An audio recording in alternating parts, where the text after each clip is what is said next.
बन गए हैं तो अब रजोगुण पे आ गए।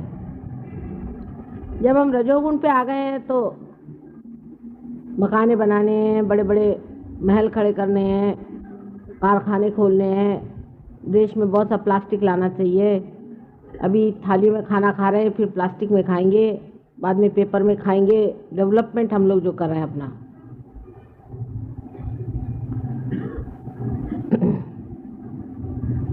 जिस वक्त आदमी अतिकर्मी हो जाता है, बहुत ज़्यादा कर्म करने लगता है, तब उसके अंदर स्वयं ही संतुलन बिगड़ जाता है, बैलेंस बिगड़ जाता है। उसकी एक विचित्र सी व्यवस्था अपने कुंडलिनी योग में बनाई हुई, जो स्वादिष्टान चक्र कुंडलिनी में रखा है, मार्ग में है, जिस चक्र से कुंडलिनी गुजरती है, जिस चक्र के कारण सारी सृष्टि की निर्मिति हुई, आकाश के ग्रह गोल, सारे तारे जिस चक्र के मारे इस संसार में आए, उस चक्र का स्थान हमारे भी अंदर पेट में है। यह चक्र नाभि चक्र से निकल के और उसके चारों तरफ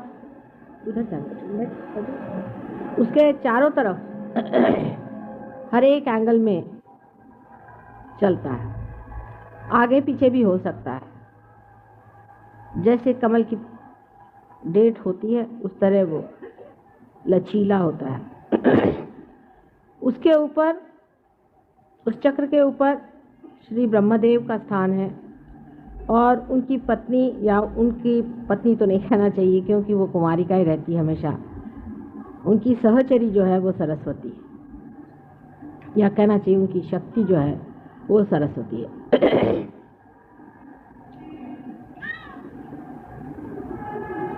इस चक्र को मनुष्य के अंदर भी हम लोग बाहर से देख सकते हैं।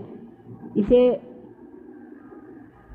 medicines before food, medicines after food, medicines empty stomach. An average diet person takes around आँख से हम नहीं देख सकते, लेकिन इसका जो जड़ रूप है, इसका जो ग्रोस रूप है, उसे डॉक्टर लोग आउटिक प्लेक्सस कहते हैं। इस चक्र में 6 पंखुड़ियाँ हैं, उसी प्रकार आउटिक प्लेक्सस में भी 6 सब प्लेक्ससेस हैं।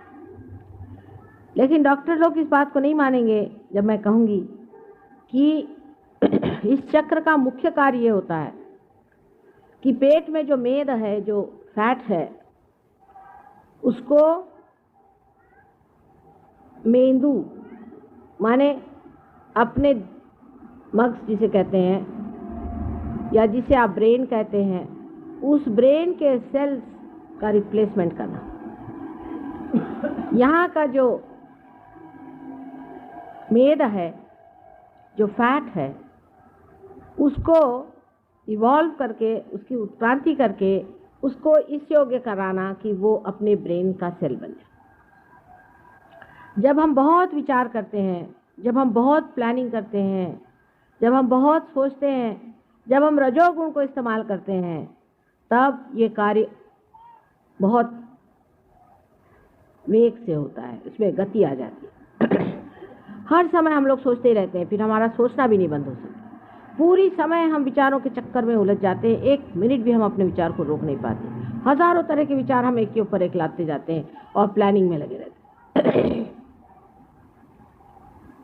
ये कार्य अविरत होते रहता है, लेकिन जब इसकी गति बहुत ज़्यादा, ज़रूरत से ज़्यादा बढ़ जाती है, तब इस चक्र के जो दूसरे कार्य हैं, जिसे कि हम कह सकते हैं कि हमारा लिवर, हमारा स्प्लीन, हमारा पैनक्रियाज, हमारी किडनी, हमारा यूट्रस, इन सब चीज़ों को ये चक्र देखता है,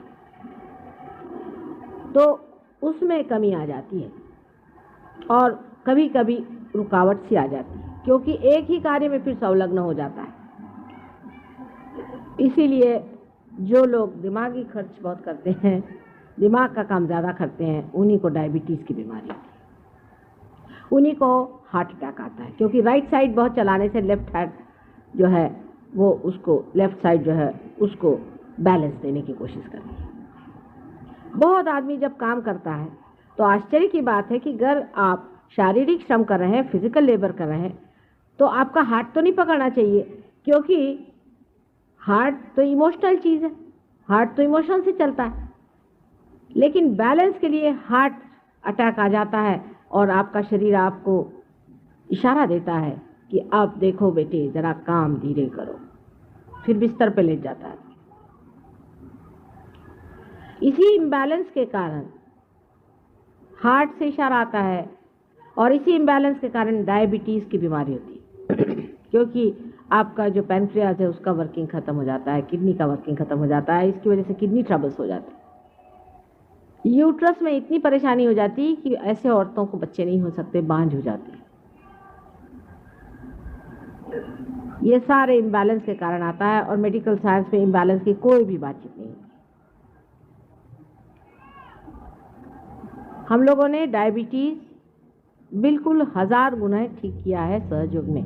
हालांकि हम ठीक नहीं करेंगे, इसकी वजह यह है कि आप सब डायबिटीज़ यहाँ इकट्ठा ना करें, लेकिन जो सहयोगी पार हो जाते हैं उनका डायबिटीज़ ठीक हो जाता है, ऐसा ही समझें, as a by product. Diabetes के कारण मनुष्य की आंखें कमज़ोर हो जाती हैं, आप जानते हैं, कभी कभी एकदम अंधा हो जाता है, वो देख भी नहीं पाता। डायबिटीज़ से अनेक रोग और हो सकते हैं क्योंकि अंदर से मनुष्य कमज़ोर होते जाता है। किडनी में यूरिया बढ़ जाना और इसी प्रकार के जितने भी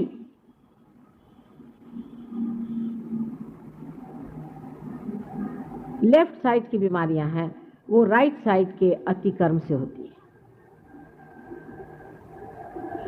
और फिर विचार का भी ऐसा हो जाता है कि जब मनुष्य विचार को अत्यंत जोर से गतिवेग से करता है तो उसके ब्रेन में भी एक तरह का मोमेंटम बन जाता है, माने वो फिर उसे रोक नहीं पाता और वो इस कदर बेतहाशा पागल की तरह सोचने लग जाता है कि अब वेस्ट में इस तरह के अनेक लोग हैं।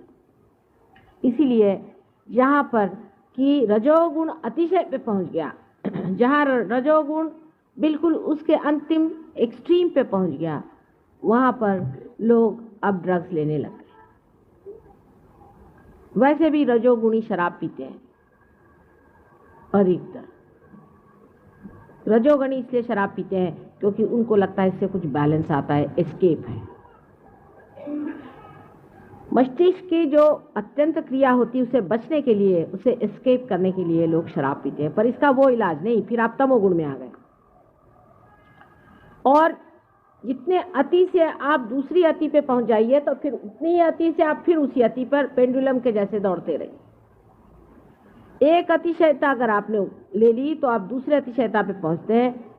तो जब आपने अतिशय एक तरह से नशा चढ़ा लिया काम करने का, अति काम करने का, तो उन देशों में जहाँ की अत्यंत ज़्यादा प्लानिंग हो गई, हर एक चीज़ जहाँ पर बिल्कुल रजोगुण की अति हो गई है, वहाँ अब आपको यंग लड़कों में 30 साल के नीचे बच्चों में, या समझ लीजिए 35 साल के नीचे लोगों में, आपको 100 में 2 या 3 ऐसे मिलेंगे जिन्होंने ड्रग्स अभी तक चखी नहीं। सोचिए आप, सोचिए कितनी हद हो गई वहाँ पे। और कम से कम 30% लोग वहाँ ऐसे जो रेगुलरली, इसमें के रेगुलरली जिसको कहते हैं ड्रग्स लेते हैं। 13 साल की उम्र से लोग वहाँ ड्रग्स लेना शुरू कर दिए। ये एस्केप हो गया शुरू। ये नेचुरल है, क्योंकि जब आप इस कदर परेशान हो जाएं अपने विचारों से कि आप जी नहीं सकते हैं, तो कहीं ना कहीं अपने से भागिएगा, आप अपने को देख भी नहीं पाएगा, आप अपने को फेस नहीं कर सकते। उसके साथ फिर और भी चीजें जुड़ती जाती हैं।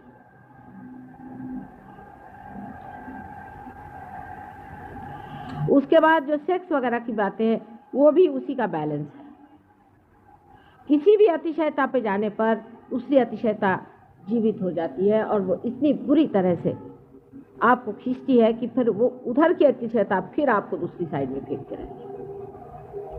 इसी उधेड़ बुन में, इसी दौड़ धूप में मनुष्य कोलैप्स हो जाता है, मनुष्य खत्म हो जाता है। और इसीलिए वहाँ पर इस कदर आत्महत्याएं हो रही हैं। और लोग समझते नहीं कि जहाँ इतना एफ्लुएंस आ गया, जहाँ इतनी सुबत्ता आ गई वहाँ लोग क्यों मर रहे हैं। उनके बच्चे हैं वो अपने माँ बाप को छोटी उम्र में छोड़ देते हैं। बुढ़े लोग अनाथालय में पड़े हुए, छोटे बच्चे अनाथ बने हैं। शादियाँ एक एक आदमी 10-10 बार करता है, उसमें भी इतनी